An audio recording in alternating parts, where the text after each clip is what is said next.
Look at the message on your screen. The honest version is 3 sentences. It says what you mean. It is respectful. It is clear. But before you send it, you begin to edit. You soften one sentence because someone might think you are difficult. You add an explanation because they might question your decision. You remove the part that matters most because it may disappoint them. No one is in the room with you. Still, the room feels crowded. Your family is there. Your co-workers are there. A former partner is there. People who may never even see the decision are somehow standing over it, voting. This is the invisible audience. It does not only appear when you post something online. It appears when you choose a career, accept an invitation, set a boundary, buy something you like, change your mind, or say no without a dramatic reason. And the more authority you give that audience, the less your life feels like your own. This video is not about becoming cold. It is not about ignoring every opinion or pretending criticism never hurts. Other people can see things you miss.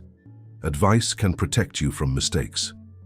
Honest feedback is part of any mature life. The problem begins when feedback stops being information and becomes permission. By the end of this video, you will have a simple Stoic standard for making decisions without turning them into elections. You will also have a practical test for finding out whether you are seeking wisdom or merely seeking a vote that makes your anxiety disappear. Because freedom is not doing whatever you feel like doing. Freedom is being able to explain to yourself why you chose, which values guided you, and which consequences you are willing to carry, even if someone does not approve. Let us begin with an important correction. Wanting approval does not automatically make you weak. If you care about people, their responses will matter to you. If you work with others, their feedback matters.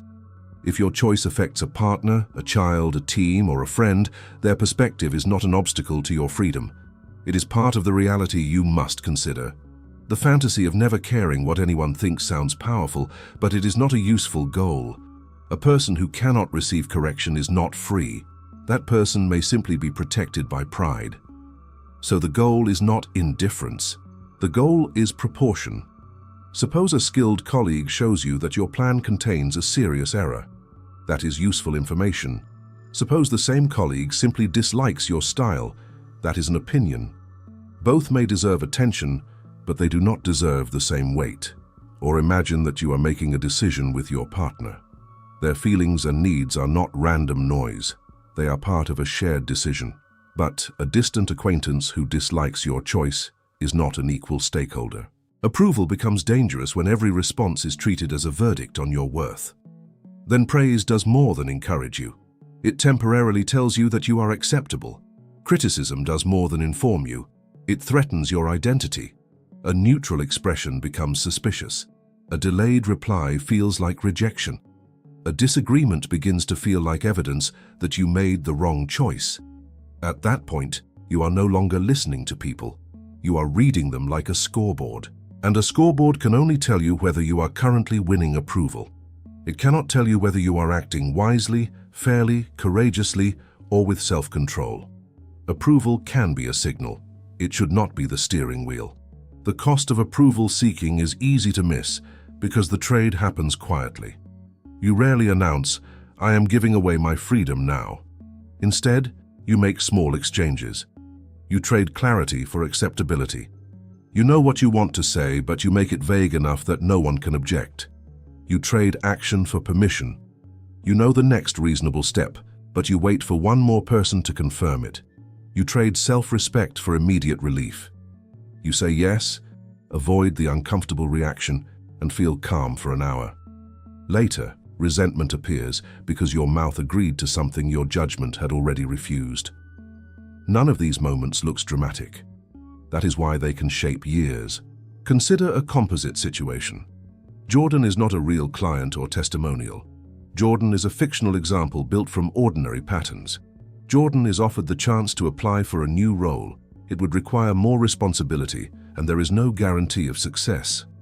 Jordan is interested, but instead of first examining the role, the requirements, and the reasons for wanting it, Jordan begins polling people. One friend says it sounds stressful. A relative says it is safer to stay where things are familiar. A co-worker jokes that Jordan is becoming too ambitious. Another friend says to go for it, but gives no reason. A manager gives a careful, neutral answer. Now Jordan has more opinions and less clarity. Notice what happened. No one forced Jordan to do anything. The freedom was not taken by command. It was surrendered through the search for certainty. Jordan eventually declines the opportunity and feels bitter. But the important question is not whether declining was objectively wrong. Perhaps the role truly was a bad fit. The same decision could have been wise if it came from facts, priorities, and a clear view of the cost. The problem is authorship. Jordan cannot explain the decision without referring to a crowd. So when regret appears, there is nowhere solid to stand. There is only a collection of borrowed voices. This is one of the deepest costs of approval seeking. It does not merely change what you choose, it weakens your relationship with your own judgment. Every time you refuse to make a small decision until someone approves, you teach yourself that your first responsibility is not to examine reality. It is to manage reaction. Then even success feels unstable. If people applaud, you feel safe. If the applause changes, the decision suddenly looks wrong. You are not living by a standard. You are living by a moving audience. Approval seeking can also hide inside qualities that look admirable. It can call itself being easygoing. You agree with every plan, not because every plan works for you, but because expressing a preference feels too expensive. It can call itself being considerate. You spend hours predicting everyone's emotional response, then give no consideration to the resentment you will bring into the room after saying yes. It can call itself research. You keep collecting advice long after you have enough information, because one more opinion may finally remove the risk of choosing. It can even call itself humility. You dismiss your own observation before testing it, then treat the most confident person as the most credible person. Real flexibility is chosen. Approval seeking makes flexibility compulsory. Real consideration includes the effect of your hidden resentment, delayed honesty, and broken capacity. Approval seeking considers only the first visible reaction. Real research has a question and an endpoint. Approval seeking keeps searching until discomfort disappears. Real humility can say, "I may be wrong, so I will examine this." It does not say, "I must be wrong whenever someone is displeased." When you are unsure which one is operating, ask 3 diagnostic questions. Would I still call this choice generous if no one praised me for it? Am I gathering new information or collecting emotional permission? If this person approved the opposite choice tomorrow, would my reasoning change with them? Your answers will not always be comfortable. That is useful. The purpose is not to accuse yourself of weakness. It is to see the trade before you make it. This is where Stoicism becomes practical. Epictetus opens the Enchiridion with a direct sentence. Some things are in our control and others not. In the same section, reputation is placed outside our control. That does not mean reputation has no practical effect. It means the final opinion another person forms is not an action you can perform for them. You can speak clearly, you can keep a promise, you can correct a mistake, you can listen, you can change your conduct when criticism is true. But you cannot enter another person's mind and complete the judgment yourself. Approval seeking ignores this boundary. It treats someone else's reaction as if it were a task you can finish through enough explaining, pleasing, editing, or performing. Sometimes the performance works for a while. That is what makes the habit convincing. You say what the room wants and the room relaxes. You avoid the boundary and the relationship remains calm.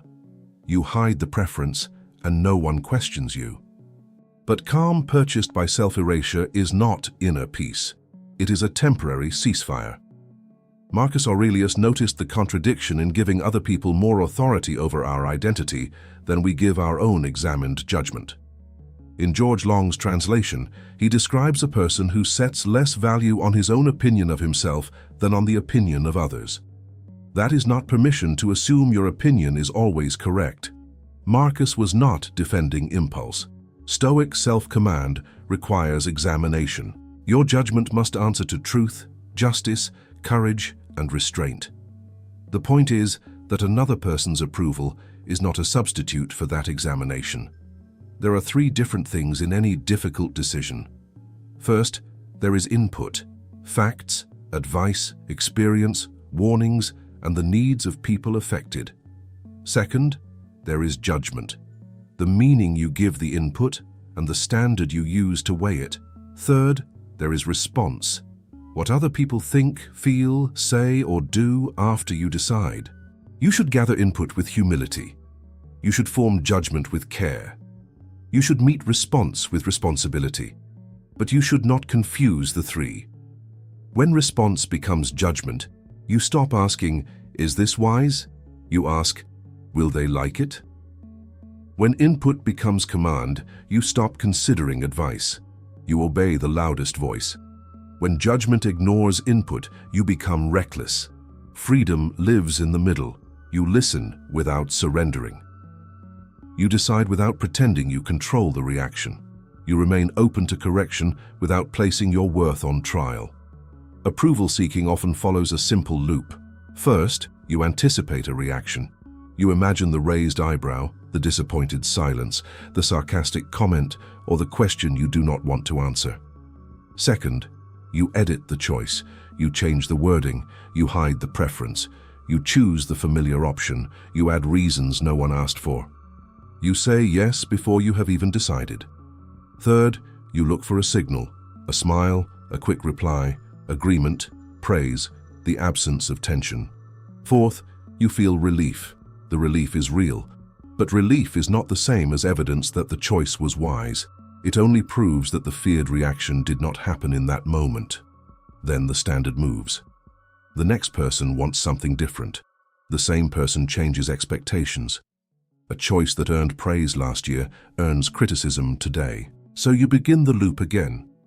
This is why approval can never provide a stable identity. It is not one standard. It is thousands of changing preferences. There is another trap here. Some people become tired of pleasing and swing to the opposite extreme. They start doing the opposite of what everyone expects, simply to prove that no one controls them. But automatic rebellion is not freedom either. If your family wants you to stay, and you leave only to defeat their expectation, the expectation is still directing you.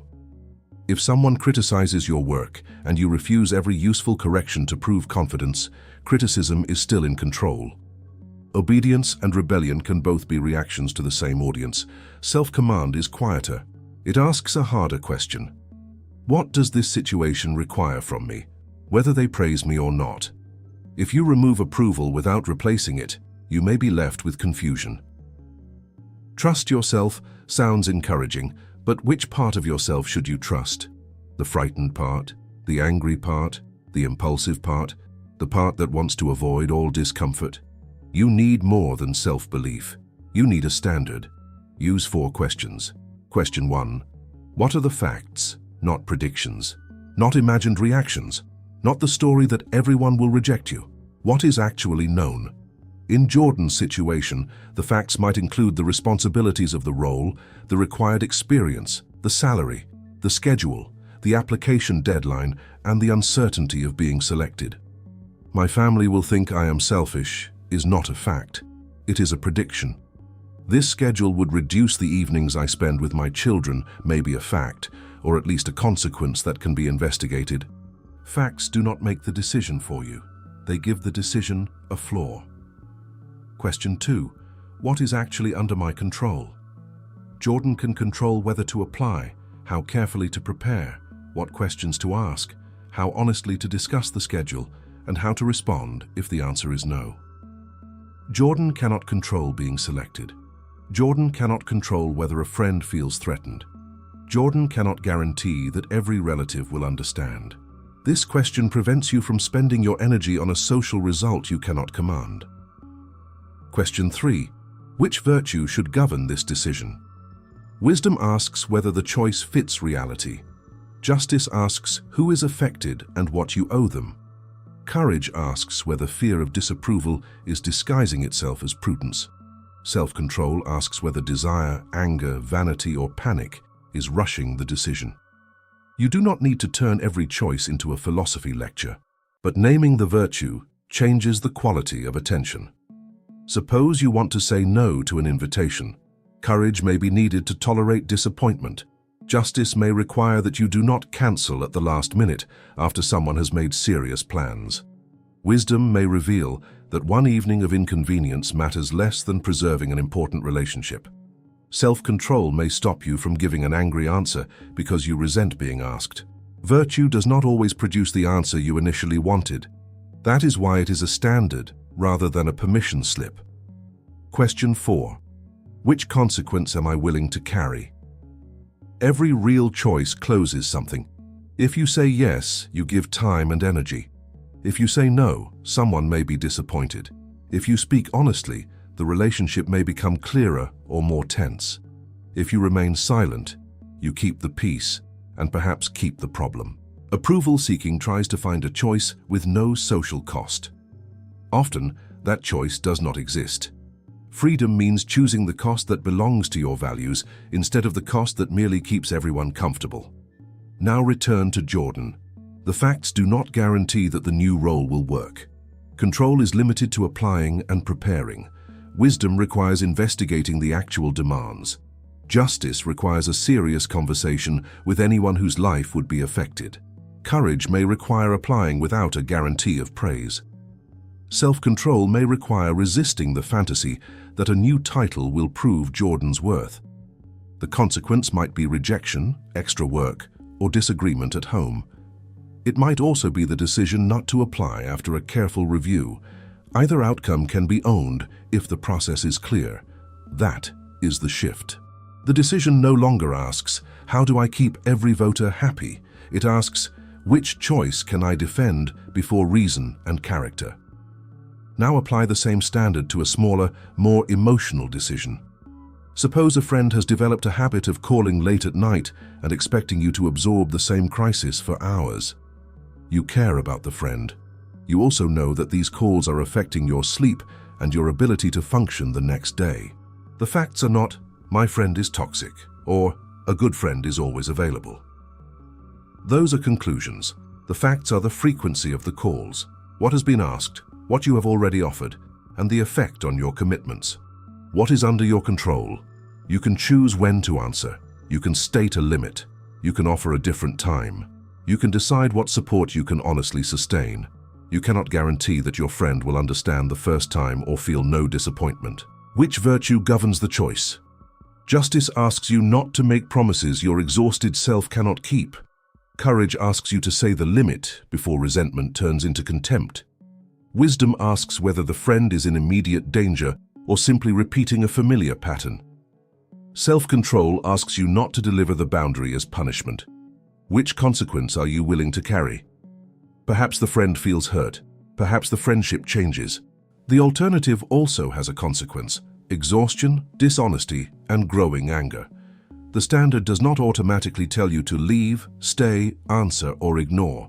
It prevents approval from making the choice before reality and character are considered. The next time you feel the urge to collect opinions, do not forbid yourself from asking for help. Use a sequence. Step 1. Write your answer before you ask. Take 5 minutes. Write what you currently think, what you know, and what you are uncertain about. This is not a commitment. You may change your mind. The purpose is to meet your own judgment before other voices enter the room.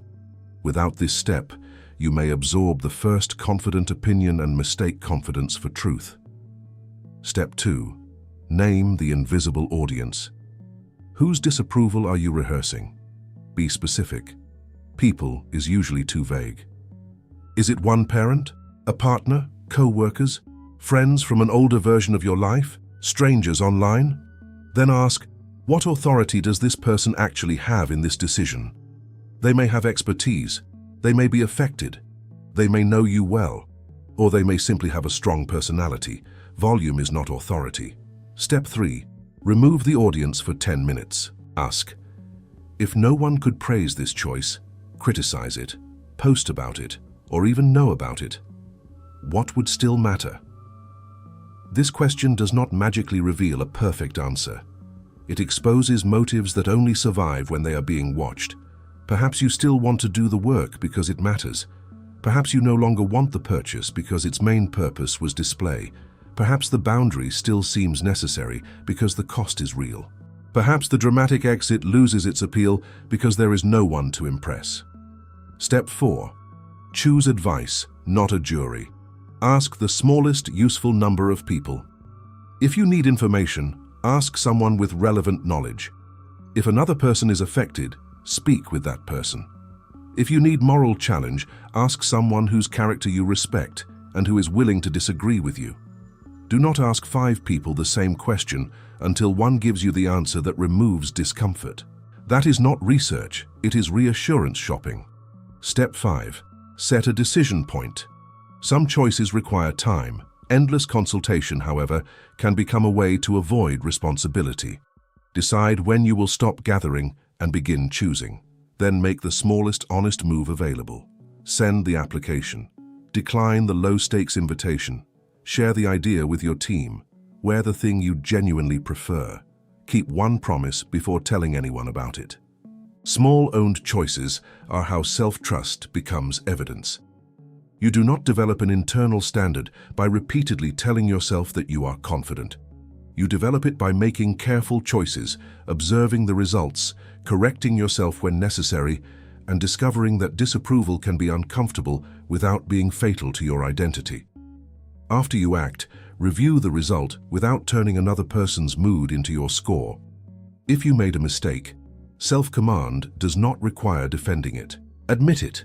Repair what you can. Update the standard. If the situation is unclear, ask whether you need information, repair, or merely relief. But do not use another person's mood as the only proof that you were right or wrong. That mood may tell you something. It does not tell you everything. One reason people remain trapped in approval seeking is that the alternative seems arrogant. If I stop asking for approval, will I become selfish? Will I stop listening? Will I hurt people and call it authenticity? That can happen if you confuse inner authority with automatic correctness. Use 3 categories when weighing an opinion. The first category is experts. Experts have relevant knowledge you do not have. If a decision involves medicine, law, finance, safety, or another specialized field, self-respect is not a substitute for competent advice. You remain responsible for choosing, but humility requires understanding the limits of your knowledge. The second category is stakeholders. Stakeholders are meaningfully affected by the decision. A partner in a shared financial choice is not just another opinion. A colleague carrying half the project is not a spectator. A child affected by a major change deserves consideration appropriate to the situation. The third category is spectators. Spectators may care about you. They may have preferences. They may even be loud. But they do not possess relevant expertise, and they do not carry the consequence with you. The mistake is giving all 3 groups an equal vote. An expert may deserve weight on facts. A stakeholder deserves honest engagement about impact. A spectator may deserve courtesy and nothing more. Respecting someone does not require assigning them authority over every part of your life. And claiming authority over your life does not excuse cruelty.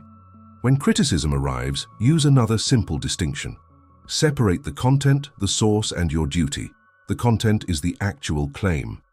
Remove the tone for a moment. What is the person saying you did, ignored, misunderstood, or failed to consider? Is there a specific fact you can check? The source is the person offering it. Do they have relevant knowledge? Were they present? Are they affected? Have they demonstrated honesty? Or are they reacting to a preference you are no longer serving? Your duty is the response your character requires. You may need to correct a mistake, apologize, gather more information, clarify once, or simply allow disagreement to remain. This protects you from 2 opposite errors. The first is surrender. They are upset, so I must be wrong. The second is defensive independence. I chose for myself, so no criticism can be true. Neither is Stoic. One hands judgment away, the other refuses to use it. Sometimes a harsh person points to a real mistake. Sometimes a kind person encourages a choice that weakens you. Tone matters for the relationship, but truth does not become false because it arrived badly, and approval does not become wisdom because it arrived warmly. Listen for what is true. Repair what is yours. Leave the rest where it belongs. You can disappoint someone without humiliating them. You can decline without delivering a speech about their flaws. You can choose differently without pretending their feelings are meaningless. A mature boundary sounds less like, "I do not care what you think," and more like, "I understand that you disagree. I have considered what you said. This is the decision I am prepared to take responsibility for." That sentence does not guarantee peace. It preserves authorship. You do not have to transform your entire identity this week. Run a 7-day experiment. The goal is not to eliminate the desire for approval. The goal is to notice where it enters, reduce its authority, and produce evidence that you can make choices by a clearer standard. Day 1. Catch the campaign. Notice every moment you begin campaigning for a reaction. The extra explanation. The question you already know your answer to. The preference you hide. The message you rewrite to sound less like yourself. Do not judge it. Record the situation and the audience you imagined. Day 2. State one preference without a defense. Choose something low stakes. A meal, a meeting time, a movie, a route, a small design choice. Say what you prefer in one clear sentence. Do not build a legal case around it. Other people may still choose differently. The practice is expressing a preference without treating it as an offense. Day 3. Keep one promise private. Do something you believe matters and do not announce it that day. Complete the workout, read the pages, finish the application draft, clean the space, practice the skill, let the action exist before the audience arrives. This is not a rule against sharing progress, it is a test. Can the action retain value when no one immediately confirms it? Day 4. Delay reassurance. When you want someone to tell you that a non-urgent choice is correct, write your answer first and wait. During the wait, use the 4 questions: facts, control, virtue, and consequence. If you still need advice after that, ask a precise question. Replace "what should I do" with "what risk am I missing?" or "what information would change this decision?" Precise questions seek knowledge. Vague questions often seek permission. Day 5. Allow one mild disappointment. Do not manufacture conflict. Do not break a promise. Simply stop treating every small disappointment as an emergency. Decline something you cannot reasonably take on. Ask for time before answering. Let someone prefer a different restaurant.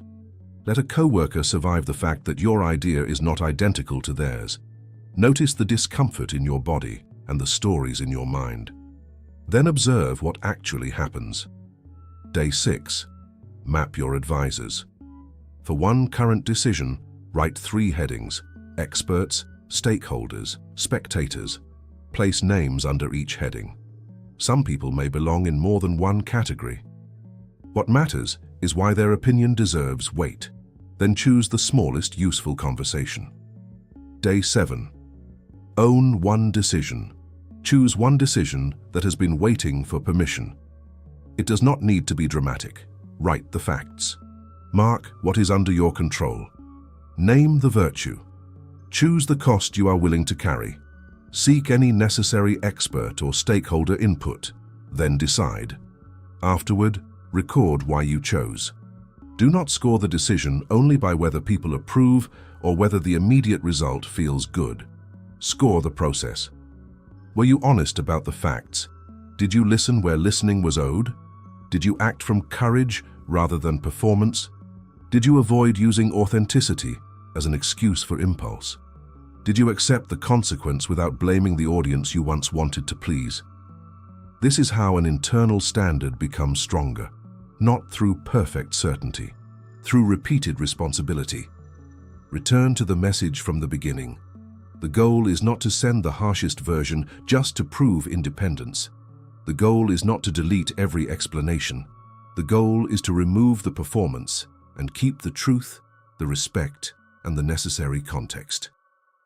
Maybe the final message is shorter. Maybe it says, "I cannot commit to that, but I wanted to answer clearly rather than delay." Maybe it says, "I understand your concern. I have considered it. and I'm going to proceed. Maybe the wise choice is to wait and gather one fact you do not yet have.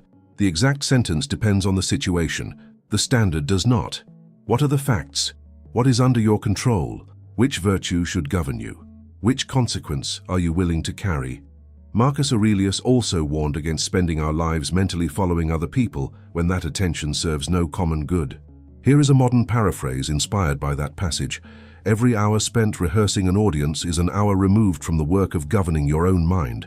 You will not become free because no one criticizes you. You become freer when criticism is no longer the author of your choices. You will not become free because everyone finally understands you. You become freer when you can listen, examine, correct, and still remain responsible for your own direction. Approval feels like safety because it removes tension for a moment. Self-command is deeper. It lets you carry tension without abandoning your standard. That is quiet freedom. Not the freedom to ignore everyone, the freedom to hear them without disappearing. If this helped, tell me where the invisible audience appears most for you.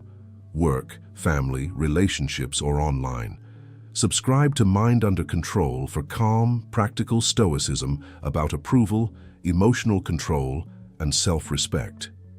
In the next video, we will look at what happens when approval-seeking turns into over-explaining, especially with people who benefit from misunderstanding you.